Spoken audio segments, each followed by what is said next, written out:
Hello दोस्तों, solution by PJ में आप सबका स्वागत है। आज मैं एक बार फिर से आप लोगों के लेके आ गई हूँ संडे स्पेशल सेशन। और संडे स्पेशल सेशन जो कि होता है खास, और इस खास में आज क्या है हम लोग पढ़ने वाले। तो आज के संडे स्पेशल में हमारा टॉपिक है बायोलॉजी का। बायोलॉजी का कौन सा टॉपिक? तो कोशिका। और कोई भी ऐसा एग्ज़ाम नहीं है जिसमें आपको कोशिका से संबंधित प्रश्न नहीं आता है। तो आज हम लोग कोशिका के बारे में फुल डिटेल में पढ़ेंगे, क्योंकि टॉपिक वाइज सेशन है तो इसमें तो आपको पूरा फुल डिटेल में पढ़ाया जाएगा। और अगर अभी तक आपने हमारे चैनल को सब्सक्राइब नहीं किया है तो प्लीज़ सब्सक्राइब ज़रूर करिए और पूरा सेशन को देखिए। आपका हर एग्ज़ाम के लिए बनेगा इम्पॉर्टेंट। तो इसके पहले भी बायोलॉजी का एक सेशन मैंने लिया जिसमें आपको जीव विज्ञान का इंट्रोडक्शन से लेकर जीव विज्ञान की पूरी शाखा के बारे में बताया गया है कि क्या क्या क्वेश्चन प्रश्न बनते हैं उसमें। तो आप लोग वो वीडियो भी जाके पूरा देखिएगा। अब चलिए, आज का संडे स्पेशल बायोलॉजी का टॉपिक है कोशिका, जिसको हम लोग जानते हैं विस्तार में, और क्या क्या प्रश्न बनेंगे वो भी हम लोग आज जानेंगे। तो सबसे पहले बात आई है, क्या हमारा टॉपिक क्या है? तो कोशिका। तो सबसे पहले जब बात आया है कि कोशिका, तो कोशिका को इंग्लिश में क्या कहते हैं? तो ये कोशिका को इंग्लिश में कहते हैं सेल। ठीक। और सेल जब बात आया है इंग्लिश का, तो कोशिका का अंग्रेजी शब्द ही हो गया सेल। और सेल जो है ये लैटिन भाषा के, ये जान लीजिए कि लैटिन भाषा के किस शब्द से बना होता है? तो ये भी आपको पूछा जाता है। तो सेलूला शब्द से। किससे? तो सेलूला शब्द से बना है। लैटिन भाषा के सेलूला शब्द से क्या बना है? सेल बना है। और सेल का हिंदी क्या हो जाता है? तो कोशिका हो जाता है, आप लोग को पता है। और सेलूला का अर्थ क्या हो जाता है? जो सेलूला शब्द है इसका अर्थ क्या हो जाता है? तो इसका अर्थ होता है एक छोटा कमरा। क्या? तो एक छोटा कमरा है जो सेलूला शब्द का अर्थ हो जाता है। ठीक है। अब बढ़ते हैं आगे कोशिका में और जानते हैं आज क्या क्या इसके बारे में इम्पोर्टेंट चीज़ जान सकते हैं। अगर आपसे पूछ दे कि कोशिका का वैज्ञानिक नाम, जैसे मनुष्य का वैज्ञानिक नाम तो आप लोग को पता है, मनुष्य का, बाघ का, मोर का, तो उसी तरह कोशिका का वैज्ञानिक नाम, कोशिका का वैज्ञानिक नाम अगर आपसे पूछ दे कि क्या है, तो कोशिका का वैज्ञानिक नाम क्या है? तो देखिए इसके इंग्लिश मीनिंग में ही आंसर छुपा हुआ है। तो कोशिका का अंग्रेजी नाम क्या होता है? सेल। और वैज्ञानिक नाम पूछेगा तो क्या हो जाएगा? सेला। समझे? तो हो गया ना, इसका अंग्रेजी मीनिंग से ही इसका वैज्ञानिक नाम। तो कोशिका का वैज्ञानिक नाम क्या हो जाएगा? सेल। ठीक, सेला। और सेल तो इसका अंग्रेजी शब्द होता है, आप लोग को पता ही है। अब देखिए कोशिका के बारे में विस्तार से और क्या जानते हैं। तो और हम लोग पॉइंट बाय पॉइंट जानते चलेंगे, समझते हुए चलेंगे और नोट डाउन भी करते हुए चलेंगे। और आप लोग ज़रूर नोट डाउन करते चलिएगा ताकि आपका भी टॉपिक तैयार हो जाए। और आपको सारा कुछ फ्री ऑफ कॉस्ट दिया जा रहा है, तो आप लोग ज़रूर इस चैनल से जुड़िए। तो सबसे पहले तो जानते ही हैं कि अगर आपसे पूछे कि जीवन की मूलभूत इकाई कौन है? जीवन की मूलभूत इकाई, तो जीवन की मूलभूत इकाई कौन हो जाएगी? तो आप लोग को बहुत अच्छे से पता है कि कोशिका होगी। ठीक है। और यही कोशिका के बारे में आज हम लोग पढ़ने वाले हैं।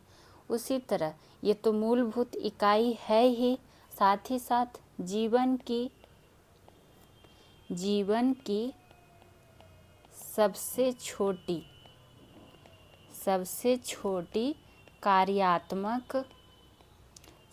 छोटी कार्यात्मक एवं क्या है? संरचनात्मक इकाई है। संरचनात्मक इकाई है कौन? तो कोशिका। देखिए मेरे पास जो भी सुविधा है उसी सुविधा के अनुसार आपको फ्री ऑफ कॉस्ट, मतलब बहुत ही अच्छी तरीके से कंटेंट दिए जाने का प्रयास किया जा रहा है। तो आप लोग सपोर्ट ज़रूर कीजिए। आप लोग से यही रिक्वेस्ट है कि अगर आपको अच्छी पढ़ाई मिल रही है, अच्छी कंटेंट मिल रही है, तो आप लोग ज़रूर जुड़िए और आप लोग सपोर्ट कीजिए। तो देखिए जीवन की मूलभूत इकाई हो गया क्या? कोशिका। और सबसे छोटी कार्यात्मक एवं संरचनात्मक इकाई हो गया क्या? तो ये भी हो गया कोशिका। और अगर आपसे पूछ ले कि कोशिका की खोज किसने की थी, और ये काफ़ी बार पूछा गया है, तो कोशिका का खोजकर्ता का नाम जान लेते हैं। ठीक है, तो कोशिका का खोजकर्ता, ठीक, तो ये कौन थे कोशिका का खोजकर्ता? तो ये थे रॉबर्ट हुक। तो कोशिका की खोज किसने की? तो रॉबर्ट हुक। कब की? तो 1665 ईस्वी में। इसका ईस्वी भी ध्यान रखिएगा, पूछता है बार बार। तो रॉबर्ट हुक ने कोशिका की खोज की और 1665 ईस्वी में की। और इसको देखा कहाँ था कोशिका को, ये भी पूछा जाता है कि कोशिका को देखा कहाँ गया था। तो इसको कॉर्क में देखा गया था। कॉर्क यानी कि क्या? ओक के वृक्ष में देखा गया था। ओक का पेड़ नाम सुने ना आप लोग, तो ओक का वृक्ष में देखा गया था किसको? कोशिका को। और इसका खोज कौन किए? तो रॉबर्ट हुक 1665 ईस्वी में। अब जानते हैं जब कोशिका आया है तो कोशिका में ये भी जानना जरूरी है कि बड़ा कोशिका कौन होता है, सबसे छोटा कोशिका कौन होता है। ये सब पॉइंट भी जानना एग्जाम के पर्पज से ज़रूरी है। तो अगर आपसे पूछ ले कि सबसे बड़ी कोशिका, जो कि काफ़ी बार पूछा भी गया है, इसलिए हमें भी जानना ज़रूरी है। तो सबसे बड़ी कोशिका क्या हो जाती है? तो शुतुरमुर्ग का अंडा। शुतुरमुर्ग का अंडा है जो सबसे बड़ी कोशिका है। ठीक है, और शुतुरमुर्ग को क्या बोलते हैं इंग्लिश में? ऑस्ट्रिच।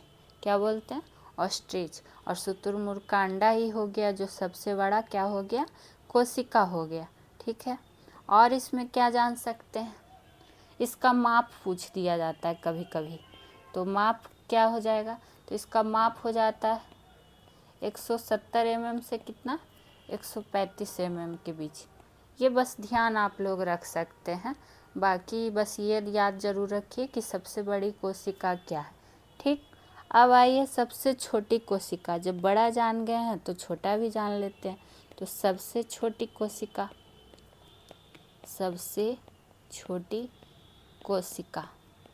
तो सबसे छोटी कोशिका क्या हो जाएगी? तो सबसे छोटी कोशिका हो जाती है माइकोप्लाज्मा। आप लोग साथ ही साथ नोट डाउन ज़रूर करते चलिएगा, और जो भी इसको देखिएगा पूरा वीडियो ज़रूर देखिएगा, क्योंकि आपका कोशिका से संबंधित तो एक भी प्रश्न नहीं छूटने वाला है। तो इसलिए आप लोग ज़रूर देखिए। तो माइकोप्लाज्मा गैलीसेप्टिकम पूरा नाम है। माइक्रोप्लाज्मा भी ध्यान रखिएगा तो काम चल जाएगा। अगर इसका माप पूछ दे तो कितना? तो माप हो जाता है इसका 0 से लेकर कितना? 1 माइक्रोमीटर तक। 0 से लेकर 1 माइक्रोमीटर तक क्या हो जाता है? इसका माप हो जाता है। ठीक, अगर यहाँ पर एक पॉइंट और साथ ही साथ जान लेते हैं कि मानव में सबसे लंबी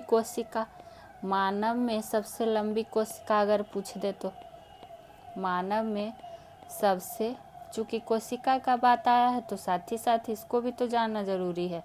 तो मानव में सबसे लंबी कोशिका क्या हो जाएगी? तो ये हो जाएगा तंत्रिका तंत्र। इंग्लिश में इसको क्या बोलते हैं? तो न्यूरॉन। बायोलॉजी का कुछ टर्म आप इंग्लिश में ही याद रखेंगे तो अच्छा रहेगा, आसानी होता है थोड़ा सा। अब उसी तरह अगर आपसे पूछ दे, मानव की बात आई है तो पुरुष भी तो मानव में ही आते हैं। तो पुरुषों में सबसे छोटी कोशिका अगर पूछ दे कि क्या होती है, तो पुरुषों में सबसे छोटी कोशिका क्या होती है? तो ये होता है शुक्राणु। ठीक, और यही महिलाओं में पूछ दिया जाए तो बराबर का हक चलता है ना, तो पुरुष का जाने तो महिला का भी जानते हैं। तो महिलाओं में अगर पूछ दे तो आप लोग समझ जाइएगा, शॉर्ट में लिख देते हैं, ऐसे कर देते हैं कि महिलाओं में सबसे छोटी कोशिका, तो ये क्या हो जाएगा? अंडाणु। ठीक, अब आगे बढ़िए। कोशिका के बारे में इतना कुछ हम लोग बेसिक जानकारी जान गए। अब देखिए कुछ जानते हैं कोशिका को पहले विभाजन, या फिर कोशिका को 2 वर्ग में बांटा गया है वो देख लेते पहले। तो बात आई है कोशिका को, देखिए उसको 2 भाग में बांटा गया। पहला प्रोकैरियोटिक कोशिका। प्रोकैरियोटिक कोशिका, ठीक। और ये दूसरा क्या होता है, यूकैरियोटिक कोशिका, यूकैरियोटिक कोशिका, ठीक है। जो भी आपको एग्ज़ाम की दृष्टि से इम्पॉर्टेंट बनेंगे वो पॉइंट आपको ज़रूर बताया जाएगा, इसलिए आप लोग टेंशन नहीं लीजिए। अब प्रोकैरियोटिक कोशिका को देखिए प्राचीन कोशिका भी बोला जाता है। कौन सी कोशिका, प्राचीन कोशिका, ठीक है। और यूकैरियोटिक कोशिका को कौन सा बोला जाता है, तो वास्तविक कोशिका, वास्तविक कोशिका। और मानव किस कोशिका के अंतर्गत आते हैं, आप लोग को अब इसमें पता चल गया होगा कि वास्तविक कोशिका यानी कि यूकैरियोटिक कोशिका के अंतर्गत आते हैं।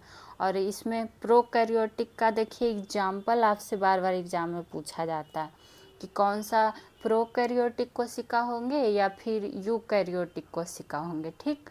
तो प्रोकैरियोटिक कोशिका यानी कि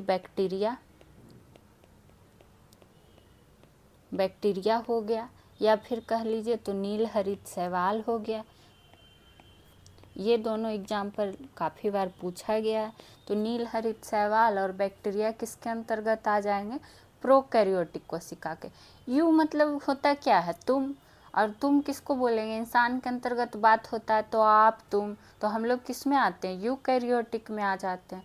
और इसमें एग्जाम्पल वास्तविक कोशिका में क्या हो जाएगा कि सभी जीव, पेड़ पौधे, यानी सभी जीव और कौन, पेड़ पौधे किसके अंतर्गत आ जाएंगे, तो यूकैरियोटिक कोशिका के अंतर्गत आ जाएंगे। तो ये छोटा सा पॉइंट यहाँ पे आप लोग को ध्यान में रख लेना है। अब देखिए कोशिका हो गया, कोशिका का वर्गीकरण भी हम लोग देख लिए। अब कोशिका सिद्धांत आइए, जो कि काफ़ी बार पूछा गया है एग्जाम में। तो कोशिका सिद्धांत के बारे में भी जान लेते हैं कि क्या क्या पॉइंट इसमें बनेगा हम लोग के एग्जाम की दृष्टि से। तो कोशिका सिद्धांत में क्या क्या जान सकते हैं, देख लीजिए। सबसे पहले तो आपको यही, जब सिद्धांत आया है किसी चीज़ का, जैसे कि कोशिका आया तो आया ना क्वेश्चन कि कोशिका की खोज किसने की थी, तो जब सिद्धांत आया है तो जाहिर सी बात है पूछेगा कि कोशिका का सिद्धांत किसने दिया था। कोशिका सिद्धांत प्रतिपादक लिख लीजिए कि कोशिका सिद्धांत के प्रतिपादक कौन थे। तो ये कौन थे, तो ये थे स्लाइडन एवं स्वांग। कौन, तो स्लाइडन एवं स्वांग, यही दोनों थे जो क्या थे, कोशिका सिद्धांत दिए थे, ठीक है। और स्लाइडन के बारे में आपसे देखिए एक चीज़ और, कि ये वनस्पति विज्ञान के वैज्ञानिक थे, वनस्पति शास्त्र के वैज्ञानिक थे। कौन, तो स्लाइडन, ठीक, वनस्पति यानी कि बॉटनी। और स्वांग जो थे ये प्राणी शास्त्री के थे, यानी कि जीव विज्ञान के, ठीक है। तो ये भी जानना जरूरी था। और दोनों मिलकर क्या दिए, कोशिका सिद्धांत दिए। और ये काफ़ी बार पूछा गया, इसलिए इसको स्टार मार्क कर ही लीजिएगा। और दोनों कहाँ से थे, तो जर्मन वैज्ञानिक थे। चूँकि दोनों कहाँ से थे, तो जर्मन से थे, तो बीच में जर्मनी लिख लीजिए, जर्मन ऐसे करके, ये ध्यान में रहेगा कि दोनों कहाँ से थे, तो जर्मन से थे, ठीक। और अगर छोटी छोटी बातें आप लोग जान सकते हैं कोशिका में तो नोट डाउन कर सकते हैं। ऐसे तो एग्ज़ाम में आपको ये क्या बोलता है, आपसे ये नहीं ना पूछेगा कि इसका परिभाषा क्या होगा, लेकिन मतलब जानकारी के लिए हम लोग जान लेते हैं। जैसे में क्या पॉइंट आप लोग नोट कर सकते हैं कि सभी जीव किससे बने होते हैं, तो कोशिकाओं से ही बने होते हैं। बिना कोशिका के कोई उपाय नहीं है, कोशिकाओं से बने होते हैं, ठीक है। और सभी जीव की उत्पत्ति भी क्या होती है, एक ही कोशिका से होती है। तो ये पॉइंट भी आप लोग नोट कर लीजिए कि सभी जीव की उत्पत्ति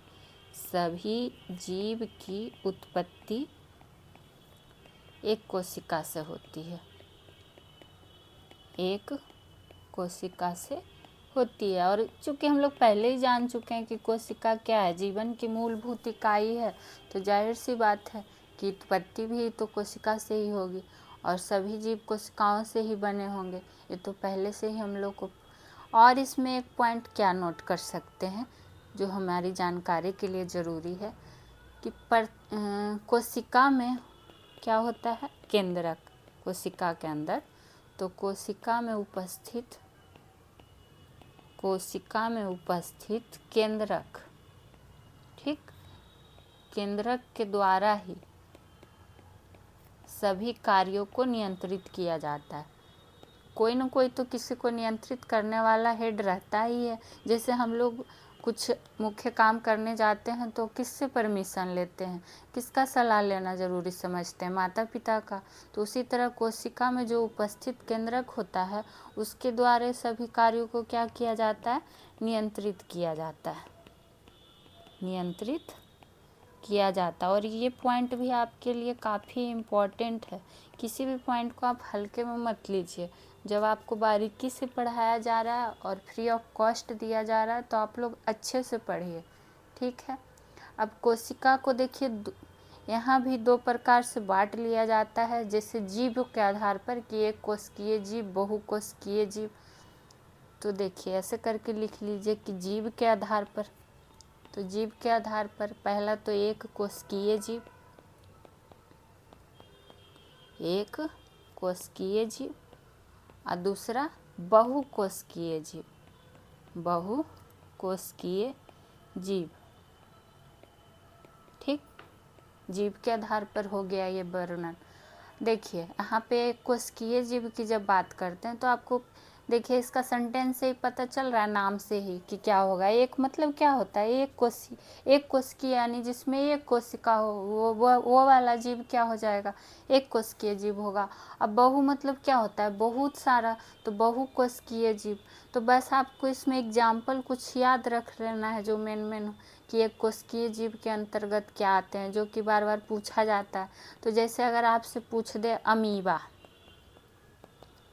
या फिर पूछ दे यूग्लिना, ठीक, या पूछ दे आपसे पैरामीशियम, तो ये सब जो जीव है ये कौन सा जीव है, तो ये आपका हो जाता है किसके अंतर्गत, एक कोशिकीय जीव के अंतर्गत हो जाता है, ठीक है। और बहुकोशिकीय जीव की बात अगर पूछ दे तो हम लोग किस में आएंगे, मानव हम लोग में क्या है, बहुत सारा कोशिका है, तो हम लोग बहुकोशिकीय जीव में आ जाएंगे। मानव हो गया, मछली देखते हैं उसमें कितना सारा, देखिएगा तो पता चलेगा, तो उसमें बहुत सारा, तो बहुकोशिकीय जीव में भी क्या आ जाता है, मानव भी आ जाता है और मछली भी आ जाता है, ठीक है। अब देखिए ये तो था आपको, इसके पहले देखिए मैंने बताया आपको कि प्रोकैरियोटिक और यूकैरियोटिक कोशिका पे कैसे विभाजित किया गया था, फिर जीव के आधार पर कोशिका को कैसे भी मतलब किस प्रकार के है। अब पादप और जंतु पे मतलब वर्णन किया जाता है कोशिका को, ये भी जान लीजिए। और आप लोग भरोसा कीजिए यही सब सारा पॉइंट आपको पेड पैसा दे के कहीं आप पढ़िएगा, और आपको यहाँ एकदम इम्पोर्टेंट से अच्छे से बारीकी से फ्री में पढ़ाया जा रहा है, तो आप लोग इस चैनल से ज़रूर जुड़िए। अब देखिए कोशिका को पादप और जंतु के बीच पे भी बांट लिया जाता है, और इसमें भी कुछ पॉइंट बनता है जो कि हमारे लिए बनेगा इम्पोर्टेंट। जैसे पादप में कोशिका भित्ति पाया जाता है, ये पूछ लिया जाता है कि कोशिका भित्ति पादप में होता है या फिर जंतु में, तो ऐसे कर दीजिए, यानी कि पादप में कोशिका भित्ति पाया जाता है, तो जंतु में फिर क्या पाया जाता है, तो जंतु में कोशिका झिल्ली पाया जाता है, कोशिका झिल्ली, ठीक है। उसी तरह पादप कोशिका में क्या पाया जाता है, हरित लवक। आगे हम आपको लवक के बारे में भी बताएंगे। तो हरित लवक पाया जाता है, और इसमें क्या पाया जाता है, तो लाइसोसोम जंतु में। और ये सब सारा चीज़ हम लोग पढ़ेंगे, लाइसोसोम, हरित लवक, कोशिका भित्ति, झिल्ली, सारा पढ़ेंगे, आप लोग टेंशन मत लीजिए। लाइसोसोम फिर हो गया। अब देखिए ये दो पॉइंट यहाँ से बना। अब आइए देखिए, हम आपको बोल रहे थे ना कि कोशिका भित्ति आपको बताएंगे। अब आइए कोशिका भित्ति पर। कोशिका भित्ति, तो कोशिका भित्ति में क्या जान सकते हैं, पहला तो ये हो गया कि पादप कोशिका में बना होता है, तो आपको ऊपर ही बता दिए कि पादप कोशिका में पाया जाता है। पादप कोशिका में पाया जाता है क्या, तो कोशिका भित्ति, ठीक है।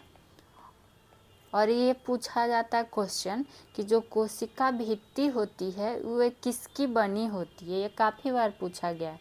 तो ये किसकी बनी होती है, तो कोशिका भित्ति जो होती है वो सेलुलोज का बना होता है, सेलुलोज का बना होता है, ठीक है।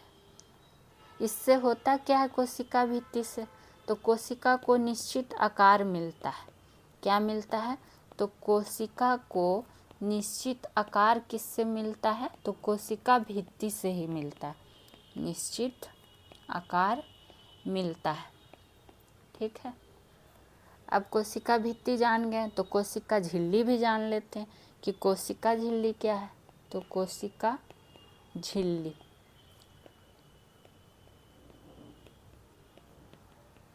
ठीक।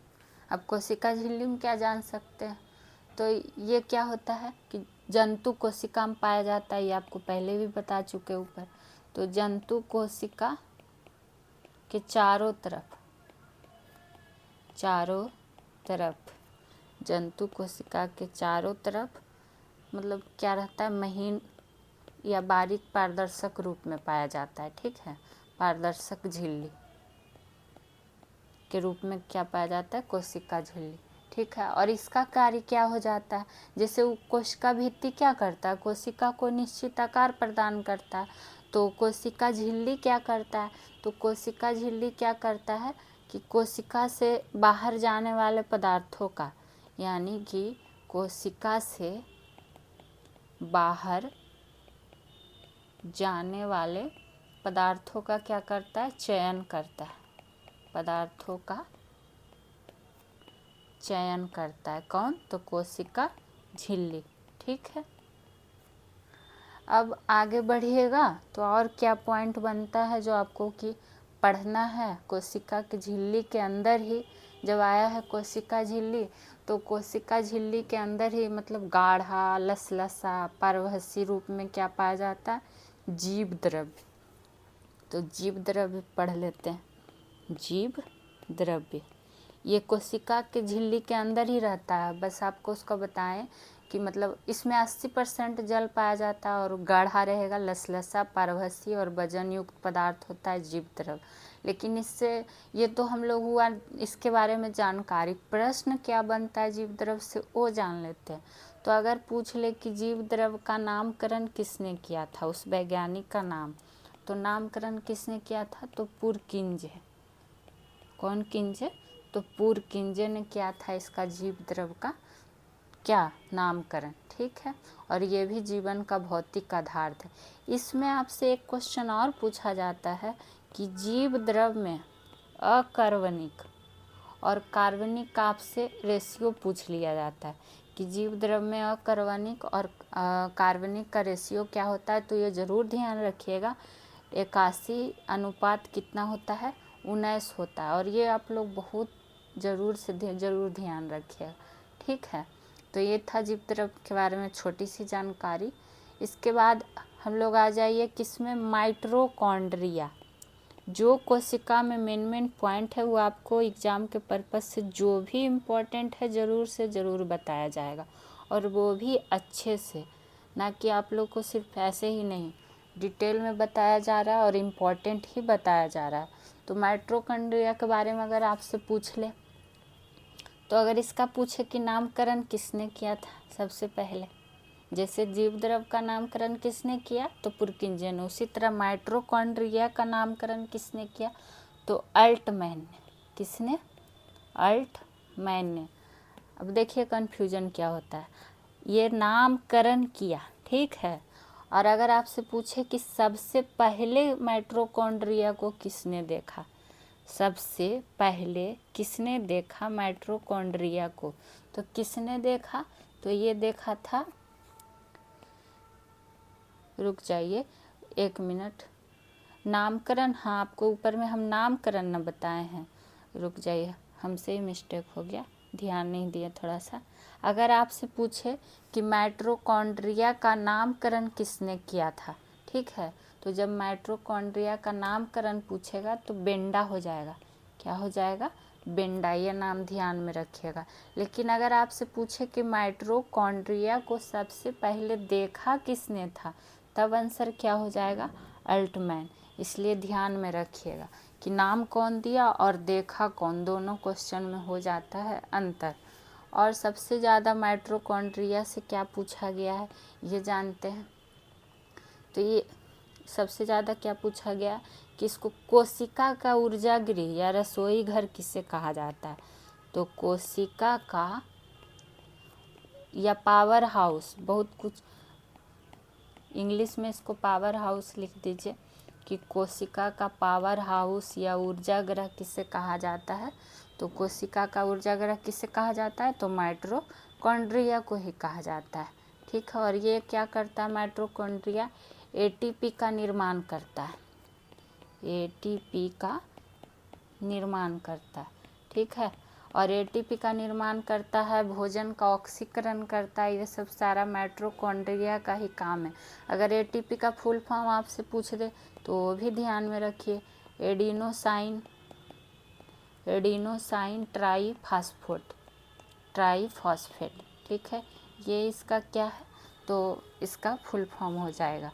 तो ये था माइटोकॉन्ड्रिया से संबंधित प्रश्न। ठीक है। और एक चीज़ क्या आता है, आपको क्या बोले, लवक के बारे में बताएंगे। जो भी आया है पॉइंट बाय पॉइंट आपको बताते ही जाएंगे। तो लवक के बारे में आया है बात, तो लवक का जान लेते हैं। तो लवक में क्या जानेंगे, लवक किस में है, तो ये आपको अभी बता चुके। लवक किस में पाया जाता है, तो ये पादप कोशिका में पाया जाता है, पादप कोशिका में पाया जाता है। ठीक। और अब लवक को भी कितने भागों में बांट देते हैं, तो 3 भागों में बांटा गया है लवक को। कौन कौन, ये जान लेते हैं कि लवक को कौन कौन भागों में बांटा गया है। तो पहला बांटा गया है हरित लवक। कौन लवक, हरित लवक। फिर किस में बांटा गया है, तो हरित लवक के बाद एक और होता है, कौन सा लवक, बर्नी लवक। कौन लवक, बर्नी लवक। ठीक। आगे बढ़िएगा, तीसरा 3 भागों में बांटा गया, तो तीनों के बारे में जानेंगे। तो ये क्या, अवर्णी लवक। कौन लवक, अवर्णी लवक। अब ये तीनों लवक के बारे में जानते हैं बारी बारी से। तो हरित लवक में क्या हुआ कि रंग हरा, चूँकि हरित लगल है यानी हरा भरा होना चाहिए। जैसे क्या होता है, पत्ती हो गया, पत्ती में हरा रंग होगा क्लोरोफिल के कारण। ठीक। बर्नी लवक की बात करेंगे तो क्या, जिसमें रंग ही रंग हो। इसमें तो हरित में हो कि सिर्फ हरा हो, लेकिन रंग ही रंग हो, किसमें, तो बर्नी लवक में। और क्या बोलता है, इसमें क्या हो जाएगा, जैसे कि लाल हो गया, पीला हो गया, नीला हो गया, सारा रंग ही रंग के जब बात ही आ रहा है। तो जैसे फूल ले लीजिए या फिर उसका फलवित्ती ले लीजिए, फल भी सब कलर का फूल होता है ना, तो रंग ही रंग। तो ये किस में आ जाएगा, बर्नी लवक में आ जाएगा। और अबर्णी लवक में क्या आ जाएगा, तो समझ रहे हैं, जब बर्नी है तो रंग है, तो अबर्णी यानी जिसमें रंग ही ना हो, तो ये क्या हो जाएगा, रंगहीन हो जाएगा। ठीक। तो रंगहीन होगा तो इस क्या कह सकते हैं, सेंस मतलब कि जैसा कि पौधा का वैसा भाग जहाँ प्रकाश नहीं पहुँचता हो। एग्जाम्पल के रूप में जैसे कि हो गया जड़, हो गया भूमिगत तना, हो गया, ये सब किसके अंतर्गत आ जाएंगे, तो ये सब आ जाएंगे अवर्णी लवक के अंतर्गत आ जाएंगे। ठीक है।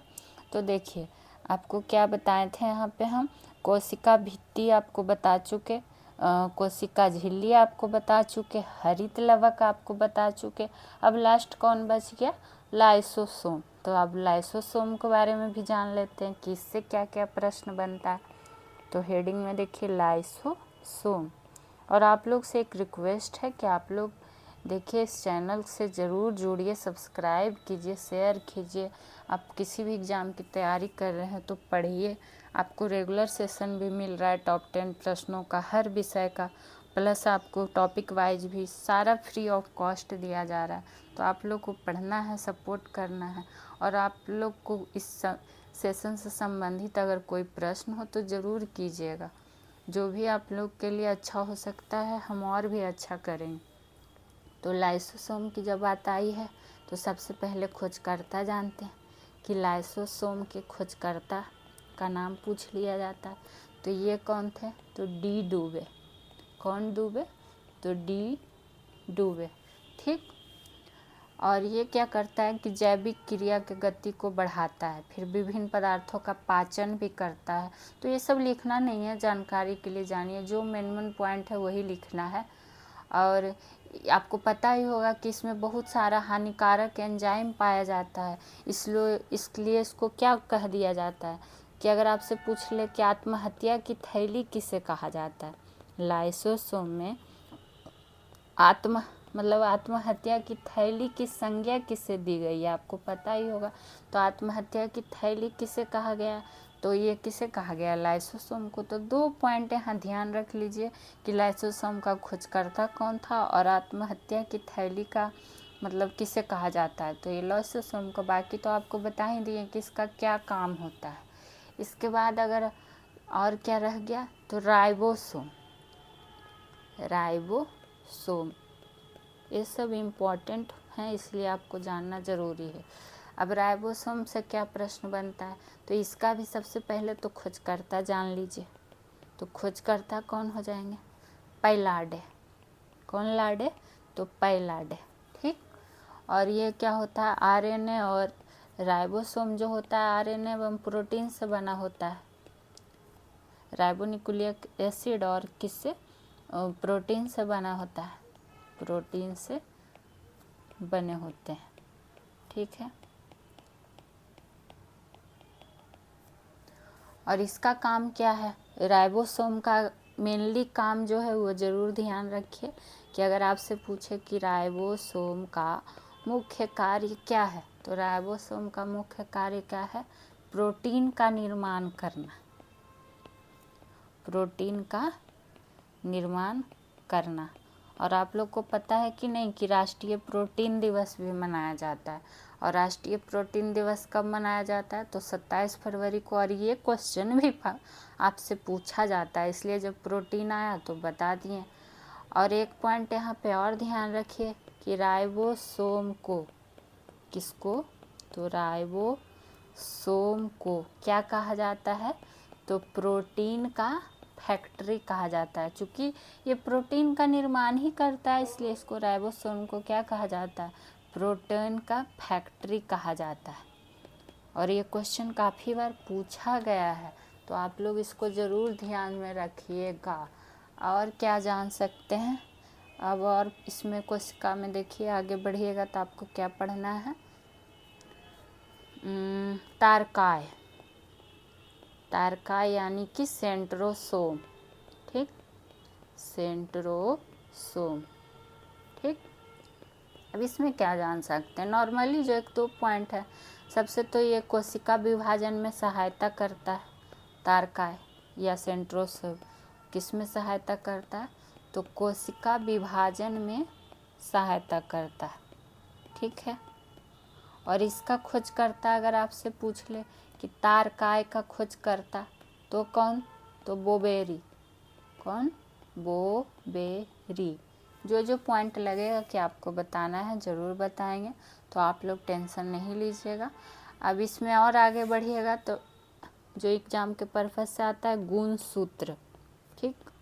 तो गुणसूत्र के बारे में भी जान लेते हैं। तो इसका भी खोजकर्ता पूछा जाता है, और जो कि आपको हम काफ़ी बार टॉप 10 प्रश्नों वाले कलेक्शन में करवाए भी हैं। तो खोजकर्ता कौन है? तो वाल्टेयर फ्लेमिंग। वाल्टेयर फ्लेमिंग क्या है? गुणसूत्र के खोजकर्ता हैं। ठीक है। और ये क्या होता है? गुणसूत्र जो होता है डीएनए व हिस्टोन प्रोटीन का बना होता है। अगर आपसे पूछ ले किस प्रोटीन का, तो हिस्टोन प्रोटीन नाम रख। अब बाकी आपको पता है कि जीवों की संपूर्ण जानकारी उपलब्ध होता है। ठीक है। और गुणसूत्र का बात आया है तो आप लोग को पता है कि किसमें कितना गुणसूत्र होता है। ये काफ़ी बार आपको हम बता चुके हैं कि कौन चीज़ में कितना गुणसूत्र होता है। उस पर कभी और आपको डिटेल में बताएंगे, तो ज़रूर आपको बताएंगे। बाकी आज का जो भी कोशिका में फ़िलहाल बनता था मेन अभी और इसमें और देखिए, हाँ एक पॉइंट अभी इसमें और जान लीजिए। एक बड़ा सा चैप्टर है तो पूरा तो एक में ख़त्म नहीं ना हो सकता है, अभी इसमें बहुत कुछ और पढ़ना है। लेकिन आज के सेशन में जो भी है इम्पोर्टेंट बहुत कुछ आपको बताया जा चुका है और आगे भी बताया जाएगा, तो आप लोग टेंशन नहीं ले, और हमेशा कंटिन्यू किया जाएगा, यानी कि इतना पढ़ा के आपको छोड़ दिया जाएगा। एक देखिए डीएनए आता है, ये भी एग्ज़ाम के लिए बहुत इम्पोर्टेंट है, पूछा गया, और जो कि कोशिका के अंदर ही हम लोग को पढ़ना है। तो जान लेते हैं इसमें क्यों छोड़ना है, जो इम्पोर्टेंट है। कोशिश तो यही है मेरा कि आज आपको पूरा ख़त्म ही कर दें। तो डीएनए का फुल फॉर्म क्या होता है, पहले तो डीऑक्सी राइबो न्यूक्लिक एसिड, ठीक, ये होता है इसका फुल फॉर्म। और आपको पता है कि एक पीढ़ी से दूसरी पीढ़ी तक जीवन के मतलब जीव का लक्षण कौन पहुंचाता है, तो डीएनए की वजह से ही होता है। ये पूछ लिया जाता है कि डीएनए के खोजकर्ता, डीएनए के खोजकर्ता तो कौन हो जाएंगे, ज़्यादातर टिक मार के क्या चलाएंगे, वाटसन और क्रिक, जो कि काफ़ी खुश होंगे। लेकिन इसका खोजकर्ता का जब नाम पूछे तो फ्रेडरिक मीसन, ये ध्यान में रखिएगा, काफ़ी कंफ्यूज करता है। और पहला ऑप्शन में आपको वाटसन क्रिक ही मिलेगा, लेकिन खोजकर्ता जब आपसे पूछे कि खोजकर्ता कौन किए थे, तो फ्रेडरिक मीसन किए थे। और वाटसन और क्रिक क्या क्या था, वाटसन और क्रिक, वाटसन और क्रिक ने क्या किया था, तो ये डीएनए की, वाटसन और क्रिक ने डीएनए की डबल हेलिक्स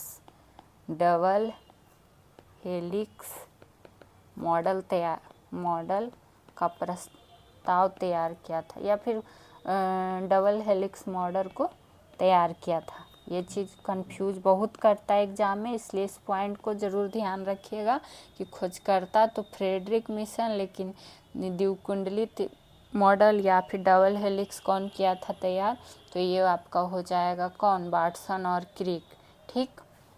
बाकी आपको पता ही है कि लिंग निर्धारण में किसका मुख्य भूमिका होता है, तो बच्चों का लिंग निर्धारण किसके द्वारा होता है, तो पिता के द्वारा होता है। बात आया डीएनए का तो सोचे बता देते हैं। और क्या जान सकते हैं, आपको और क्या पढ़ना है कोशिका के अंदर ही, तो एक होता है डीएनए फिंगरप्रिंट, डीएनए फिंगरप्रिंटिंग, ठीक। तो डीएनए फिंगरप्रिंटिंग के अंदर हम लोग क्या और जान सकते हैं, तो इसका भी खोजकर्ता ज़रूर पूछता है, क्योंकि कोई चीज़ दुनिया में आया है तो कोई ना कोई तो लाया ही होगा ना, तो जानना ज़रूरी है। तो इसका खोजकर्ता कौन हो जाएगा, तो एलफ जेफ्रेज हो जाएगा, ठीक है। और बच्चों के पिता का निर्धारण में क्या होता है, इसका हेल्प होता है। और इसका संस्थान कहाँ है, ये भी अगर आपसे पूछ ले कि डीएनए फिंगरप्रिंटिंग का संस्थान कहाँ है, तो हैदराबाद में है। कहाँ है, हैदराबाद में है। इसका उपयोग क्या क्या होता है सुन लीजिए, उतना लिखना इम्पोर्टेंट नहीं है, बस जानकारी के लिए जान लीजिए कि बच्चा के पिता के निर्धारण में होता है, या फिर आनुवांशिक रोग हो गया उसका इलाज में होता है, मतलब समझिए जेनेटिकली मॉडिफाइड के निर्माण में होता है इसका उपयोग। किसका, तो डीएनए फिंगरप्रिंट का। अब डीएनए जाने हैं तो आरएनए के बारे में भी जान लेते हैं। कोशिश है कि चलिए आपको जो भी कोशिका के अंदर आता है इस चैप्टर को समाप्त ही कर दिया जाए, ताकि आपका इस सेशन से एक भी प्रश्न ना छूटे। और अगला जब चैप्टर आपको पढ़ाएं तो आनुवांशिकी पढ़ा दें, कोशिका विभाजन पढ़ा दें, ये सब आज आपको इतना तक फिनिश करके देखते हैं। तो आरएनए में क्या जान सकते हैं, तो ये क्या होता है, केवल कुछ विषाणु का ही आनुवांशिक पदार्थ होता है, और ये क्या करता है कि डीएनए की संरचना को डिकोड करने का कार्य करता है। कौन, तो आरएनए डीएनए की संरचना को क्या करता है, डिकोड करता है। कौन, तो आरएनए राइबोन्यूक्लिक एसिड, ठीक है। और इसमें 4 क्षार होता है, आरएनए में 4 क्षार होता है। देखिए बात आया जब 4 क्षार का, तो यहाँ पे आपको देखिए एक चीज़ और जान लीजिए डीएनए में, तो डीएनए में भी क्या होता है, 4 क्षार होता है। कहीं पे जगह है तो लिख लीजिए, 4 क्षार होता है। ये आपको बताना भूल गए, अभी ध्यान आ गया तो सोचे बता देते। जैसे कौन कौन, तो एडानिन, गुआनिन, और कौन, थाइमिन, और एक क्या होता है साइटोसिन। साइटोसिन कहेगा डीएनए में कितने क्षार, तो क्षार हैं तो 4, और कौन कौन, एडानिन, गुआनिन, थाइमिन, साइटोसिन। उसी तरह आरएनए में भी 4 क्षार ही होता है, लेकिन थाइमिन के स्थान पर यूरेसिल को याद रख लीजिएगा। जैसे एडानिन, गुआनिन, थाइमिन, साइटोसिन था ना डीएनए में 4 क्षार, लेकिन यहाँ आरएनए में आपको थाइमिन के जगह किसको याद रखना है, सिर्फ थाइमिन के जगह एक यूरेसिल आ जाता है, यूरेसिल आ जाता है, इसलिए इसको यूरेसिल को ध्यान में रख लेना है आरएनए में। ठीक है, तो यही था आरएनए में मेनली पॉइंट आपको बताने का चीज़। अब देखिए कोशिका में कोशिका का लास्ट कोशिका विभाजन, इससे भी प्रश्न आते हैं, तो इसको क्यों छोड़े, जब इतना किए ही हैं कंप्लीट तो सारा आज कोशिका ख़त्म ही कर देते हैं।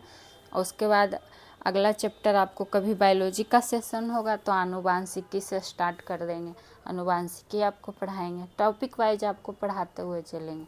तो अगर आपसे पूछे कि सबसे पहले कोशिका विभाजन किसने देखा था, तो ये देखा था बिरचाऊ ने। ऐसे करके लिख लीजिए कि बिरचाऊ ने सबसे पहले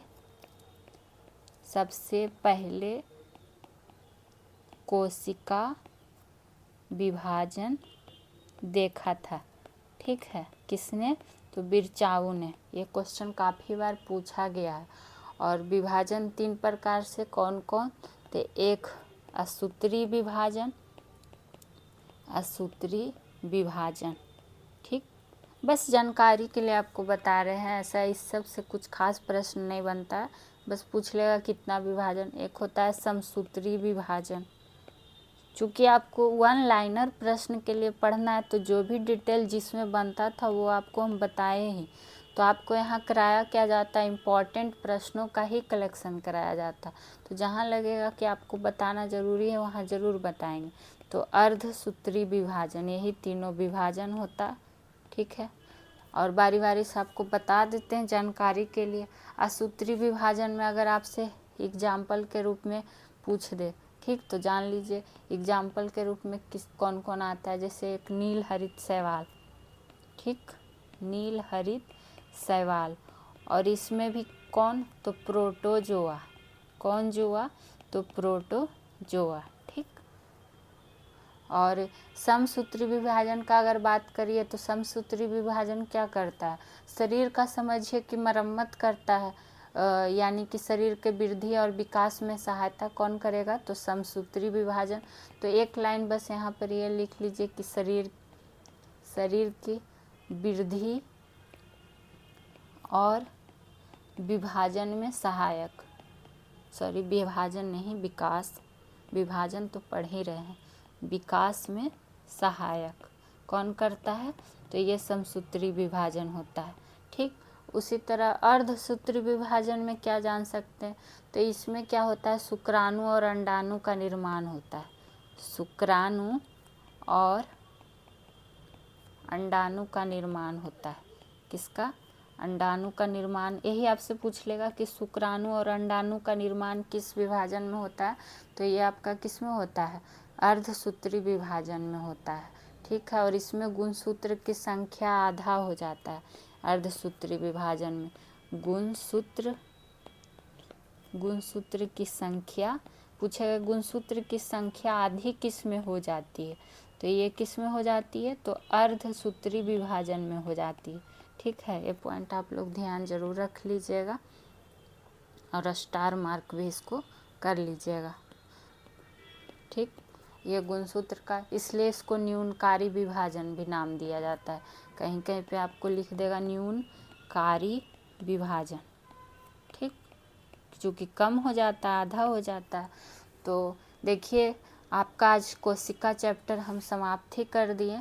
जो भी कोशिका का टॉपिक वाइज में आपको बनता था प्रश्न, टॉपिक सब कुछ आज आपको बता दिए। तो कोशिका से टेंशन नहीं लीजिए, आपका कोशिका से एक भी प्रश्न नहीं छूटने वाला है, क्योंकि सारा इम्पोर्टेंट चीज़ आपको बता दिया गया। कोशिका के बारे में आपको बताया गया, कोशिका का खोजकर्ता, सबसे बड़ा, छोटा कोशिका, इसका कार्य आपको बताया गया, किस आधार पे कोशिका को कहाँ कहाँ कैसे बांटा गया है वो भी आपको बताया गया। कोशिका सिद्धांत के बारे में भी बताएं आपको, जीव के आधार पर कैसे बटा, पादप जंतु के आधार पर कोशिका को कैसे बटा, फिर उसका कार्य क्या है, फिर कोशिका भित्ति, जीव द्रव, माइटोकॉन्ड्रिया, सारा, लाइसोसोम, लवक को भी 3 भागों में बांटा गया, वो भी आपको बताया गया, राइबोसोम, सेंट्रोसोम, गुणसूत्र, डीएनए, आरएनए, कोशिका विभाजन, आपको सारा फूल कोशिका इसमें पढ़ा दिया गया है, तो आप लोग टेंशन नहीं लेना है। और हाँ, आप लोग इस चैनल से ज़रूर जुड़िए, सॉल्यूशन बाय पीजे चैनल को सब्सक्राइब कीजिए, शेयर कीजिए, लाइक कीजिए, दोस्तों तक पहुंचाइए, हमारा भी सपोर्ट कीजिए ताकि आपका और भी अच्छा कंटेंट हम दे सकें। तो चलिए मिलेंगे फिर से कोई नए टॉपिक को लेके, नए सब्जेक्ट के साथ संडे स्पेशल में। बाकी आप लोग कंटिन्यू जुड़े रहिए इस चैनल से रेगुलर सेशन में, और कमेंट सेक्शन में कमेंट आप लोग ज़रूर कीजिए वीडियो पूरा देख के। तो तब तक के लिए खुश रहिए, मस्त रहिए, थैंक यू।